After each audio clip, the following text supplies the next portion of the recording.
saying is, vote with your fork, meaning every day you have the chance to combat climate change by reducing your food-related emissions.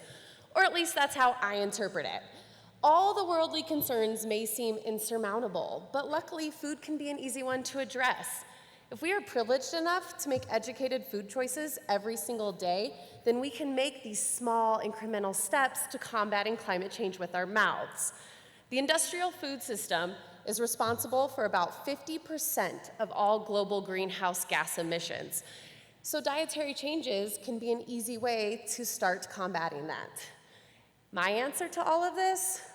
Meal planning. Now, I'm not talking about meal prep Sunday where you make the same dish for every meal of the week. That's for some people, but would be my personal hell. What I'm talking about is meal planning, actually taking the time to think about what you're going to eat and what you need to purchase in order to do so. Now, there are 3 primary ways that meal planning can combat your food-related emissions. Firstly, when you meal plan, you can actively incorporate lower emission foods. Swapping beef and lamb, the highest emission agricultural products, for something like pork, chicken, or eggs, much lower emission foods, is one way. You could forego mozzarella and cheddar for lower impact and more exciting cheeses, or go plant-based entirely.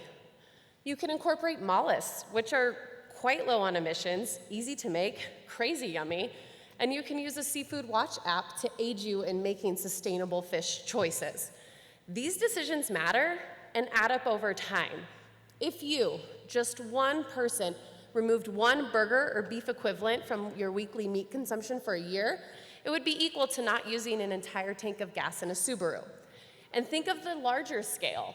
If every person in this room, about 1,200 of you, moved to meatless Mondays, it would be the equivalent of saving over 2 million pounds of CO2 equivalents each year. But many people don't do meatless Mondays because they don't plan for it. So by doing a little research, maybe some Pinteresting for inspiration, you can take ownership of your meals and their climate impact. Secondly, through meal planning, you can use less plastic. This is Boulder. We all know the evils of plastic.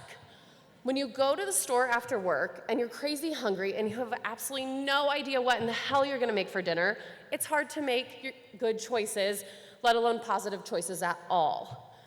With meal planning, you can avoid those irrational purchases. When we make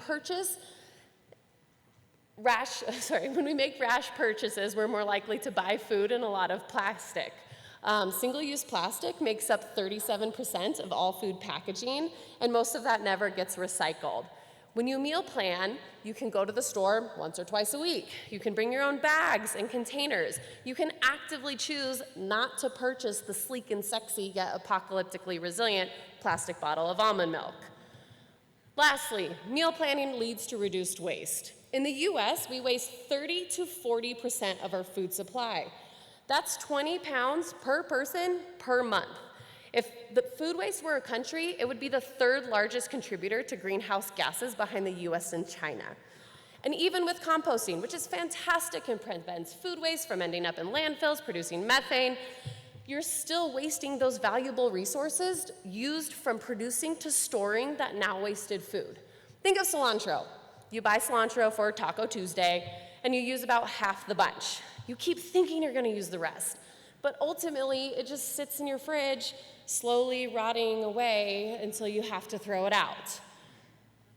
It's not just wasteful of the cilantro itself, but of all of those resources used in getting the cilantro from the farm to your fridge. So my challenge to each person in this room is to just start thinking about what you're going to eat for the week. Maybe start this weekend. Take some time, sit down over coffee or beer, and answer that age-old question of, what's for dinner? It can appear daunting, I know, but Google is a fantastic resource for those perplexing questions like, what am I to do with all the zucchinis my one prolific plant is spewing at me? And with practice, it gets easier, I promise. So my last bit of the challenge to you is to just eat good food that's also good for the planet. It hopefully shouldn't be too hard. Bon appetit.